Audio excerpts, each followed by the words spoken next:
My parents are retirees who don't know a word of English and have never traveled abroad on their own.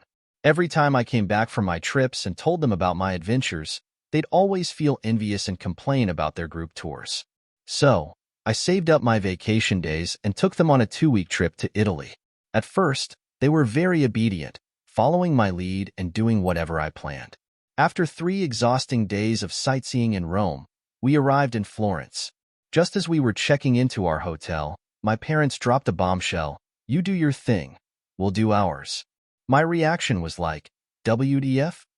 They explained, "Your itinerary is fun, but how come it feels like we're working even harder than when we were employed?" Here's what they did for the next few days in Florence. They slept in until 10 a.m., leisurely had brunch until nearly 11, then followed random tour groups around the city. When they got tired, they'd sit on a bench in a plaza or by the river feeding pigeons. They even struck up a conversation with an Argentinian grandpa who also didn't speak English, bonding over Maradona. In the afternoon, armed with just the word supermarket, they managed to find a local market with the help of some Italian grannies and grandpas.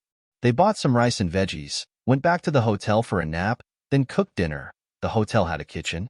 After dinner, they'd go for a walk, grab some gelato, watch the sunset on the Ponte Vecchio, listen to street performers, and even bought a CD from one they liked for €10. At night, they strolled around museum entrances and stumbled upon the Accademia Gallery's summer evening free admission. They went in and admired Michelangelo's David. Eventually, they got so good at navigating Italy that every time we arrived at a new place, they would ditch us immediately. Their itinerary included, but was not limited to, finding an award-winning gelato shop and trying every flavor, helping an Italian girl back her car using the words "go" and "stop," discovering a small Puccini concert in a church, running into the Argentinian grandpa in another town and having a beer with him, and cycling around the old city at dawn on hotel bikes. Their lazy but fulfilling travel style was so enjoyable that in the latter half of the trip, we wanted to tag along with them but got a bit of a cold shoulder. Update. Thanks for all the praise from my parents.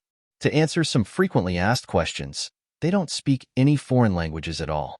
But my dad loves learning new things and has his own English word communication method, using single words, body language, and simple sketches. For example, supermarket and football. He could chat with the Argentinian grandpa because he's been an Argentina fan for decades. Imagine a Chinese grandpa spitting out the names of Argentine players one after another, and the Argentinian grandpa getting so excited. They even hugged it out when saying goodbye.